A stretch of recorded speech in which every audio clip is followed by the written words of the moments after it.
तो आज उम्मत मुस्लिमा की जिंदगी तबाही के उस रास्ते की तरफ जा रही है कि उस रास्ते पर चलने के बाद सिवाय मुसीबतों के इस्तकबाल करने की कोई दूसरी चीज नजर नहीं आती।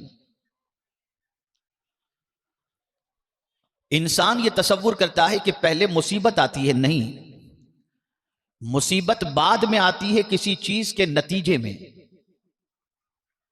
मैं आपको एक सवाल पूछता हूं कि मच्छर के काटने पर मलेरिया होता है। अगर आदमी की शुगर बढ़ रही है तो किसी बदपरहेजी की वजह से उसकी शुगर में इजाफा हो रहा है। इसी तरीके से आप देखते चले जाएं कि हर मर्ज का कोई ना कोई रीजन, कोई ना कोई सबब हुआ करता है। बगैर किसी सबब के इंसान किसी बीमारी के अंदर, किसी तकलीफ में मुब्तला नहीं होता इल्ला माशाअल्लाह। कुरान ने मुसीबतों के हवाले से फरमाया, मा असाबका मिन मुसीबतिन फबिमा कसबत अयदीकुम, जो मुसीबतें तुम्हें पहुंचती हैं वो तुम्हारे हाथों की कमाई है। वयाफू अन कसीर, और बहुत सारे गुनाह तो अल्लाह यूं ही माफ फरमा देता है। तो यहां से ये बात वाज़ेह तौर पर समझ में आई, मुसीबतें किसी सबब से आती हैं, किसी वजह से आती हैं। हम उस वजह को तलाश नहीं करते, मुसीबत को कोसते रहते हैं और मुसीबत का मातम करने की कोशिश करते हैं। आज अगर उम्मत मुस्लिमा तबाही और बर्बादी की शिकार है, आज अगर उम्मत मुस्लिमा बेचैनी और बेकरारी की शिकार है, आज अगर उम्मत मुस्लिमा कामयाबी और कामरानी से कोसों दूर है, और आज अगर उम्मत मुस्लिमा कल्ब के इस्तिराब की वादियों से गुजर रही है, तो उसके कई असबाब में से एक सबसे बड़ा सबब यह है कि उसने अपने रब के इरशाद की परवाह नहीं की और उसके रसूल सल्लल्लाहु अलैहि वसल्लम के फरमान की परवाह नहीं की। इसलिए कि अगर मुसलमान यह कहता है कि लोगों के दिलों में अब मुसलमानों के लिए नफरत पैदा हो गई, लोगों के दिल मुसलमानों के सिलसिले में खराब हो गए, तो मैं आपको एक अजीम कुरानी नुस्खा अता करता हूं। इस नुस्खे को अपनी जिंदगी में अपना ले तो यकीन माने, हजार नफरतों की दीवार खड़े करने वाले खड़ी कर दें, लेकिन उनकी दीवारें तो गिर जाएंगी, लेकिन आपकी मोहब्बत का चिराग लोगों के दिलों में अल्लाह रोशन फरमा देगा। वो ज़ाब्ता कौन सा है, वो कायदा कौन सा है? तो अल्लाह अज़्ज़ा व जल्ल इरशाद फरमाता है, इन्नल्लज़ीना आमनू व अमिलुस्सालिहात सयजअलु लहुमुर रहमानु वुद्दा, बेशक जो ईमान लाया और नेक अमल किया, अनकरीब रहमान उनकी मोहब्बत लोगों के दिलों में पैदा फरमा देगा। पता चला ईमानी एतबार से भी हम कमजोर हैं और आमाले सालिहा के एतबार से भी हम कमजोर हैं। हम सिर्फ ज़बान से कह रहे हैं कि हम मुसलमान हैं, हमसे मोहब्बत करो। मैं आपसे पूछना चाहता हूं, क्या वजह है सुल्तानुल हिंद गरीब नवाज रहमतुल्लाह ताला अलैह हिंदुस्तान की सरजमीन पर तशरीफ लाए, आज सदियां गुजर गईं, उनकी मोहब्बत का चिराग लोगों के सीने में रोशन है। गौसे आजम को हमने नहीं देखा, उनकी मोहब्बत का चिराग दिल के अंदर रोशन है। इमाम इश्क मोहब्बत को नहीं देखा, उनकी मोहब्बत का चिराग दिल के अंदर रोशन है। तो तस्लीम करना पड़ेगा, हमारे दिल में उनकी मोहब्बत अल्लाह ने पैदा फरमाई, इसलिए कि उनकी जिंदगी का एक एक लम्हा अल्लाह की इताअत और उसके रसूल सल्लल्लाहु अलैहि वसल्लम की इताअत में गुजरता था। ऐ रसूल आजम सल्लल्लाहु ताला अलैहि वसल्लम के दीवानों, जिस सबब से मुसीबतें दरवाजों पर दस्तक देती हैं, उन सबब को तलाश करो और उनको दूर करो। मैं एक मिसाल के जरिए आपको समझा दूं। एक शख्स जानबूझ करके नमाज कज़ा करने वाला भी है, बेराह रवी का किसी हद तक शिकार भी है। उलमा उससे वाकिफ होंगे, मोहल्ले का ही कोई शख्स होगा, किसी भी मोहल्ले का हो। मोहल्ले में ऐसे लोग होते हैं जिनकी जिंदगी दागदार होती है और वो इतने मुअज़्ज़ज़ नहीं होते, लेकिन अचानक उसने हज का फॉर्म भर दिया और नंबर भी लग गया, और उसके बाद वो इमाम साहब की खिदमत में हाजिर होता है, हजरत मैं कल इंशाअल्लाह अज़ीम हज के लिए जा रहा हूं। इमाम साहब के सामने उसकी पूरी जिंदगी मौजूद है, वो जानते हैं कि यह शख्स परहेजगार नहीं है, लेकिन जैसे ही उसने कहा मैं कल हज के लिए जा रहा हूं, तो इमाम साहब उससे कहेंगे भैया जरा दुआ में हमें भी याद रखना। या अल्लाह, माजरा क्या है? इस बंदे के बारे में इमाम साहब सब कुछ जानते हुए आज उसे दुआ की गुजारिश कर रहे हैं तो जवाब मिलेगा। जब तक खुदा के रास्ते पर चलने का इरादा न था तब तक मामला कुछ और था। अब जब इसने इरादा कर लिया है अल्लाह की बारगाह में और उसके रसूल की बारगाह में, तो अल्लाह और उसके रसूल ने मेहमान बना लिया। अब ये बंदा ऐसा हो गया कि अब इससे दुआ की गुजारिश करनी चाहिए। हम भी अगर अपना चेहरा गुनाहों से फेर कर अल्लाह की तरफ कर ले, उसके रसूल सल्लल्लाहु अलैहि वसल्लम की तरफ कर ले, तो हमारा वकार भी बढ़ जाएगा और हमारी इज्जत भी बढ़ जाएगी। ऐ रसूल आजम सल्लल्लाहु अलैहि वसल्लम के दीवानों, आज उम्मत मुस्लिमा जिस कर्ब की वादियों से गुजर रही है, शिकायत तो करती नजर आती है, इलाज करती नजर नहीं आती। कभी हमने इलाज की तरफ तवज्जो दिए? कितने लोग हैं जिन्होंने इन सारे हालात को देखने के बाद, तबाही और बर्बादी को देखने के बाद गुनाह से अपना रिश्ता तोड़ा हो। आज भी हम देखते हैं उम्मत मुस्लिमा का बेशतर तबका रात की तारीकी में अपनी आंखों को गंदी करते हैं, दिन के उजाले के अंदर बेराह रवी के शिकार नजर आते हैं, मुआमलाती जिंदगी के अंदर सिफर नजर आते हैं और कहते हैं हमारे हालात बदल जाएं। बदल जाएंगे हालात, लेकिन कंडीशन यह है पहले तुम बदलो, फिर अल्लाह तुम्हारे हालात को बदल देगा। पहले खुद को बदलना होगा, पहले खुद को बदलना होगा। एक मां अपने बच्चे से जितना प्यार नहीं करती, उससे ज्यादा हुजूर अपनी उम्मत से प्यार करते हैं। कैसे? है कोई मां जो अपने बच्चे के बारे में इतनी फिक्रमंद हो जैसा कि हुजूर सल्लल्लाहु अलैहि वसल्लम है? क्या फरमाते मेरे आका सल्लल्लाहु अलैहि वसल्लम? देखो, जब तुम्हें मोजे पहनना हो या जूते पहनना हो ना, तो इसको झाड़ करके पहन लिया करो। या रसूल अल्लाह सल्लल्लाहु अलैहि वसल्लम, इतनी सी छोटी सी बात का हमें आप, छोटी सी बात के मामले में आप हमें इरशाद फरमा रहे हैं? तो जवाब मिलेगा हाँ, अगर मोजे के अंदर कोई मुजी जानवर या जूते में कोई मुजी जानवर बैठा हुआ हो और अगर तू झाड़े बगैर पहन ले और तुझे वो डंक मार ले, तकलीफ तुझे होगी, मुझे भी तो होगी। आप मुझे बताओ, है कोई मां जो इस तरीके से अपने बच्चे के बारे में फिक्रमंद हो जितना हमारी तकलीफों का ख्याल मदीने के ताजदार सल्लल्लाहु अलैहि वसल्लम को है? मुर्ग मुसल्लम खाते हैं और खाने के बाद हाथ के अंदर चिकनाहट मौजूद होती है। आकाए करीम सल्लल्लाहु अलैहि वसल्लम फरमाते हैं खाने के बाद हाथ को अच्छी तरीके से धो लो, चिकनाहट को खत्म करो। कहीं ऐसा ना हो इस चिकनाहट की खुशबू किसी कीड़े तक पहुंच जाए और वो कीड़ा तुम्हें डंक मार ले, डंक तुम्हें लगेगा, तकलीफ मुझे होगी। है कोई ऐसा प्यार करने वाला? आकाए करीम सल्लल्लाहु अलैहि वसल्लम फरमाते हैं पानी देख करके पियो। हो सकता है इसके अंदर कोई ऐसी चीज पड़ी हुई हो तुम्हें मालूम ना हो और तुम पियो और तुम्हें तकलीफ हो, तकलीफ में तुम गिरफ्तार होगे, तकलीफ मुझे भी तो होगी। और ये कुरान कह रहा है अज़ीज़ुन अलैहि मा अनित्तुम, तुम्हारा मशक्कत में पड़ना हुजूर सल्लल्लाहु अलैहि वसल्लम को गिरा गुजरता है। और ये तकलीफ जमीन के ऊपर हो इस पर ही हुजूर को तकलीफ नहीं, जमीन के अंदर भी अगर उम्मत तकलीफ में है तो हुजूर बेचैन है।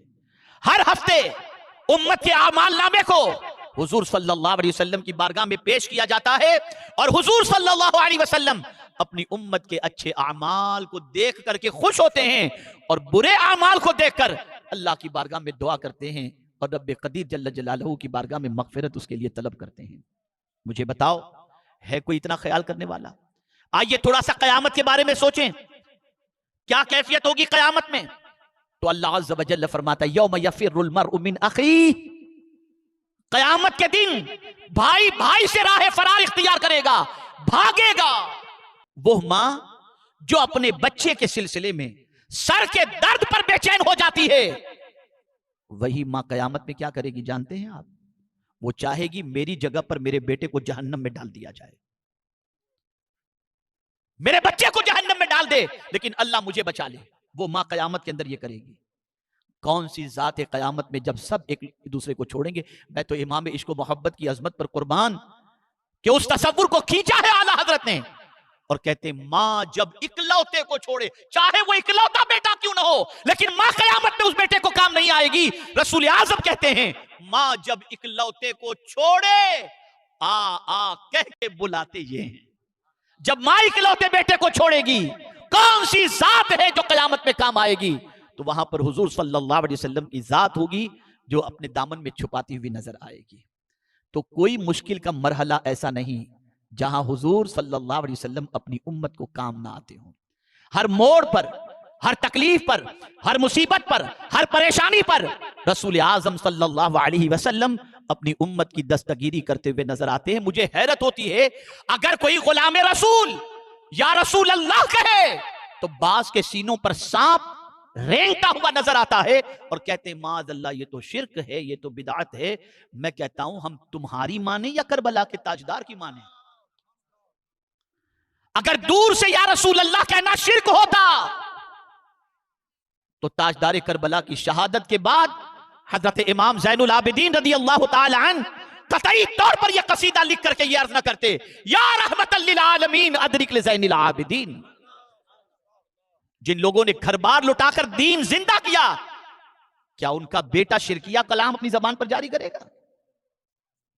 और फिर मैं आपसे पूछता हूं, मां मरी, उसको जमाना गुजर चुका, उसके इंतकाल को अरसा गुजर चुका, कब्र में पहुंच गई, उसको जमाना गुजर चुका, लेकिन सर में जहां दर्द हुआ मां, ओ मां, पैर में दर्द हुआ मां, मां।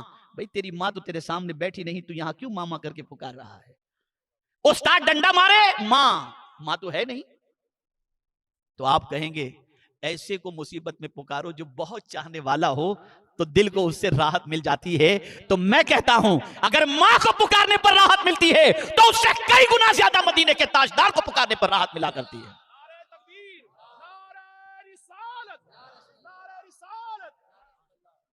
अब आइए उस आयत की तरफ जिसकी मैंने तिलावत का शर्फ हासिल किया। आपने ये महसूस कर लिया कि हुजूर सल्लल्लाहु अलैहि वसल्लम तकलीफ को बर्दाश्त नहीं करते। अब कुरान कह रहा है वअमुर अहलक बिस्सलाह, अपने घर वालों को नमाज का हुक्म दो, वस्तबिर अलैहा, और उस पर साबित कदम रहो। ये आये करीमा जब नाजिल हुई ना, तो हजरत अबू सईद खुदरी रदी अल्लाह तआला अन्हु फरमाते हैं कि इस आयत के नुजूल के बाद 8 महीने तक हुजूर सल्लल्लाहु अलैहि वसल्लम रोजाना सुबह हजरत मौला अली करमल्लाहु तआला वजहुल करीम को नमाज के लिए जगाने तशरीफ।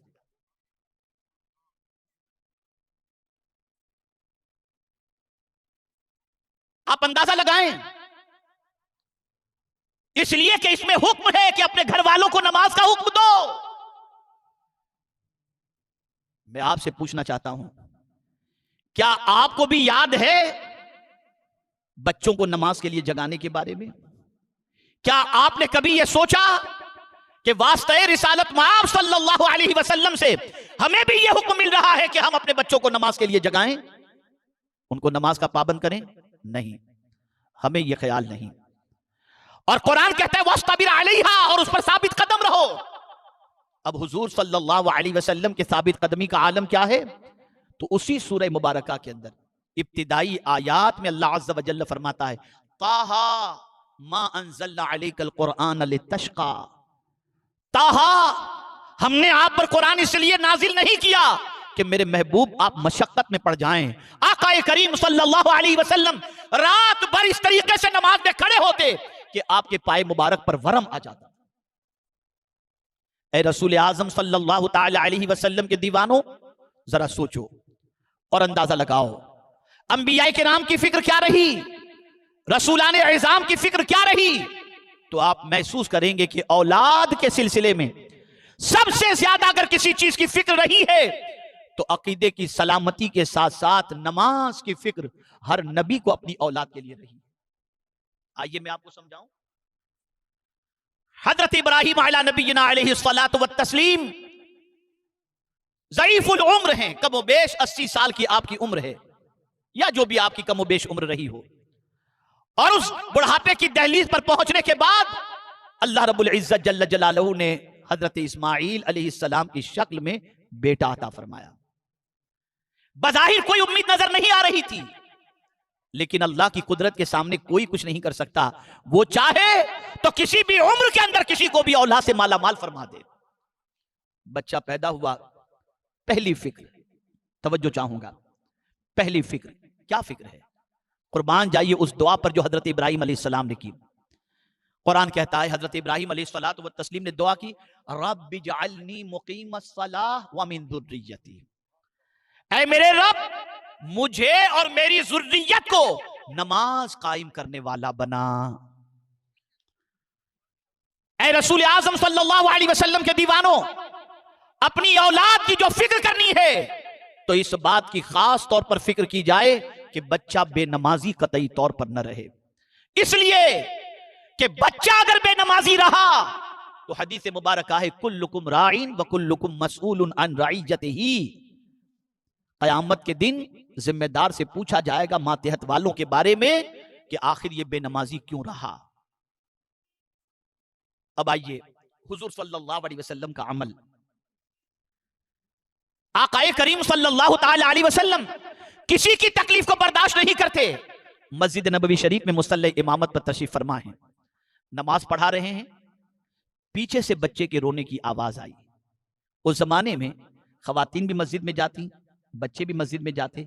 बच्चे के रोने की जैसे ही आवाज हुजूर सल्लल्लाहु अलैहि वसल्लम के कानों में पहुंची, सरकार ने नमाज मुख्तसर कर दी और नमाज के बाद हुजूर सल्लल्लाहु अलैहि वसल्लम ने इरशाद फरमाया, बच्चे के रोने का ख्याल मुझे आया कि उसकी वजह से उसकी माँ भी बेचैन रहेगी और वो भी, इस वजह से मैंने नमाज को मुख्तसर कर दिया।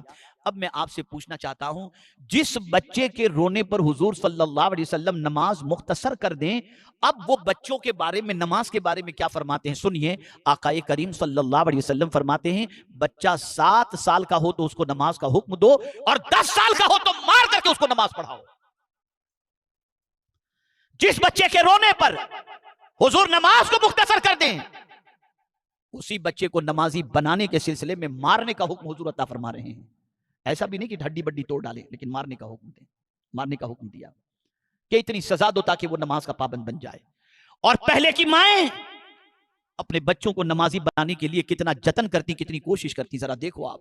बाबा फरीदुद्दीन गंज शकर रहमतुल्लाह ताला अलैह, अल्लाह अकबर, नन्हे से थे बाबा फरीद। उनकी वालिदा उनसे कहती, बेटे नमाज पढ़ो, 6 साल के हैं कमोबेश, बेटे नमाज पढ़ो। तो बच्चे होते हैं ना, बच्चों को मीठी चीज से बड़ी मोहब्बत होती है, इसलिए आप देखें कैंडी, आइसक्रीम, ये ज्यादातर बच्चे खाते हुए दिखाई देंगे और इसका बच्चों के अंदर एक मैलान इसकी तरफ होता है। तो बाबा फरीद की वालिदा ने जब उनसे कहा, फरीद नमाज पढ़ो, तो कहते मां मैं नमाज पढ़ूंगा तो क्या मिलेगा। तो उस जमाने में चॉकलेट का सिस्टम नहीं था, शायद आइसक्रीम का भी सिस्टम न रहा हो। तो बाबा फरीद की वालिदा फरमाती हैं, बेटे नमाज पढ़ोगे ना तो शक्कर मिलेगी, शक्कर। अब मीठी चीज से बच्चों को मोहब्बत होती है। कहा अच्छा मां शक्कर मिलेगी, ठीक है फिर तो मैं पढ़ूंगा। जाओ बेटे वजू करके आओ, तुम्हारे लिए मुसल्ला बिछाती हूँ। बेटा वजू करने जाता, मां मुसल्ला बिछाती, नीचे शक्कर की पुड़िया रख देती। बाबा फरीद आते, नमाज पढ़ते, मां शक्कर। कहा बेटे मुसल्ले के नीचे देख लो, मिल जाएगी तुम्हें। जैसे मुसल्ला हटाते शक्कर की पुड़िया मिल जाती, बहुत खुश होते। इस तरह से वो नमाज के पंक्चुअल हुए। वो वजू के लिए जाते, मां मुसल्ला बिछाती, नीचे शक्कर रख देती ताकि बच्चा नमाज का पंक्चुअल बन जाए। अल्लाह अकबर, अल्लाह अकबर। एक दिन बाबा फरीद अपने दोस्तों के साथ कहीं थोड़ा सा घर से बाहर निकलते हैं खेल कूद के लिए। जब वहां निकले, नमाज का वक्त हुआ, दोस्तों से बाबा फरीद ने कहा आओ नमाज पढ़ लेते हैं। दोस्तों ने कहा फरीदुद्दीन मिलेगा क्या नमाज पढ़ेंगे? कहा शक्कर मिलेगी, शक्कर। कहा अच्छा। कहा हाँ। बिछाई गई चादर, मां इधर बेचैन, मां इधर बेकरार कि जब जब नमाज का वक्त होता, बेटे के लिए मुसल्ला बिछाकर उसके नीचे मैं शक्कर रख देती, नमाज पढ़ता, मेरे बेटे को शक्कर मिल जाती थी। आज मेरा बेटा दूर कहीं नमाज का वक्त होगा तो वो नमाज पढ़ेगा, आज तो उसके मुसल्ले के नीचे कोई शक्कर रखने वाला नहीं होगा। कहीं ऐसा न हो कि शक्कर के न मिलने पर मेरा बच्चा नमाज से रिश्ता तोड़ बैठे। मां ने मुसल्ला बिछाया, सज्दे में गई और अर्ज करती है, मेरे माबूद तेरी बारगाह में सर झुकाने के लिए मैंने शक्कर का इंतजाम किया। तू कादिर मुतलक है, तू चाह तो मेरा बच्चा जहां नमाज पढ़ता हो उसके नीचे से तू शक्कर का खजाना अता फरमा दे। अल्लाह अज़्ज़ व जल्ल की बारगाह के अंदर मुस्तरिब मां की दुआ कबूल होती है। बाबा फरीद जिस चादर को बिछाकर नमाज पढ़ रहे थे और साथियों ने कहा था कि नमाज पढ़ेंगे तो क्या मिलेगा, और उन्होंने कहा था शक्कर मिलेगी। नमाज जैसे ही मुकम्मल हुई, बाबा फरीद ने चादर उठाई तो नीचे शक्कर का खजाना मौजूद था। इसी वजह से बाबा फरीद को गंजे शक्कर कहा जाता है, शक्कर का खजाना कहा जाता है। क्या माएं थी जो अपने बच्चों को सद्दरेज करने के लिए कितने जतन करती थी। आज की माएं सीरियल देखने से फुर्सत नहीं, नाच गाने बाजे तमाशे से फुर्सत नहीं, फिक्र नहीं रही कि बच्चा नमाजी बने, फिक्र नहीं रही कि बच्चा आशिक रसूल बने, फिक्र नहीं रही कि बच्चा कारी कुरान बने। आज की माओं को फिक्र है तो बच्चा किसी म्यूजिक के ऊपर थर थर डांस करने वाला हो तो माएं सहेलियों को वीडियो निकाल कर भेजती हैं, फला गाने पर मेरा बच्चा देखो कैसा हीरो जैसा डांस करता है। अल-इयाज़ु बिल्लाह, अल-इयाज़ु बिल्लाह। मैंने जिंदगी में एक बाप को देखा है जिसके बच्चे की उम्र कमोबेश 2 या 3 साल की होगी। मैं एक शादी की तकरीब में गया हुआ था और मैंने जोहर की नमाज अदा नहीं की थी और मुझे फौरन निकलना था।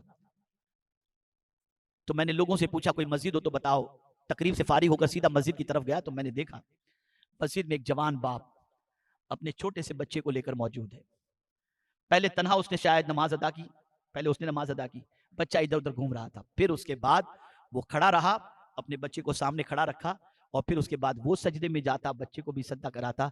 मेरे जहन में एक सवाल पैदा हुआ कि इस बाप को जब मैं ये देख रहा हूं कि वो अपने बच्चे को इस तरह से नमाज पढ़ा रहा है और सजदा करा रहा है, तो मुझे इतनी खुशी होती है, तो रब को कितनी खुशी हो रही होगी, मौला कितना नाराज हो राजी होगा। ए रसूल आजम के दीवानों, जरा बच्चों को सजदा करना सिखाओ, बच्चों को नमाज का पाबंद बनाओ, बच्चों को अल्लाह की बारगाह में सर झुकाना सिखाओ। इसलिए कि अगर बच्चा तुम्हारा सजदे के अंदर सर रख दिया तो इसी बच्चे का सर सजदे में रखना तुम्हारी नजात का सामान बन जाएगा। तो सबसे ज्यादा फिक्र जहां आप एजुकेशन की करते हो, जहां नोट कमा के ज्यादा ले आए इसकी करते हो, ऐसी तालीम की तरफ उसे माइल करते हो जिसमें माल ज्यादा आता हो। मना नहीं करता कि आप डॉक्टर न बनाओ, इंजीनियर न बनाओ, लॉयर न बनाओ, लेकिन याद रखें सबसे पहले उसे नमाजी बनाओ, उसकी फिक्र करो सबसे ज्यादा। इसलिए कि याद रखना, जो बच्चा भी बेनमाजी होता है ना, उस बेनमाजी बच्चे की वजह से अल्लाह अज़्ज़ा व जल्ल माँ बाप से भी सवाल पूछेगा और माँ बाप को उस बच्चे के बेनमाजी होने के सिलसिले में ताकीद न करने पर, मेहनत न करने पर अल्लाह रब्बुल इज्जत जल्ल जलालहू के इताब का शिकार भी होना पड़ेगा। तो घर वालों को नमाज का हुक्म दो, और अगर आपने दिया तो मिसाल के तौर पर शौहर ने अपनी बीवी को नमाज का हुक्म दिया, बच्चों को नमाज का हुक्म दिया। अब सुनिए, आका ये करीम सल्लल्लाहु अलैहि वसल्लम फरमाते हैं, अल्लाह 3 किस्म के लोगों के घरों को तू हरा भरा रखना। उनमें से एक खुशनसीब वो है जो शौहर अपनी बीवी को नमाज के लिए उठाए और जो बीवी अपने शौहर को नमाज के लिए उठाए। ए अल्लाह उसके घर को हरा भरा रखना, हरा भरा रखना। तो नमाज की पाबंदी करें, अहलो अयाल को नमाज का पाबंद बनाएं। ये माँ की तरबियत ही थी, करबला के ताजदार की वालिदा की, खातून जन्नत रदी अल्लाह तआला अन्हा की तरबियत ही थी कि 72 जख्म के बावजूद इमाम हुसैन ने करबला में सजदा नहीं छोड़ा, नहीं छोड़ा सजदा।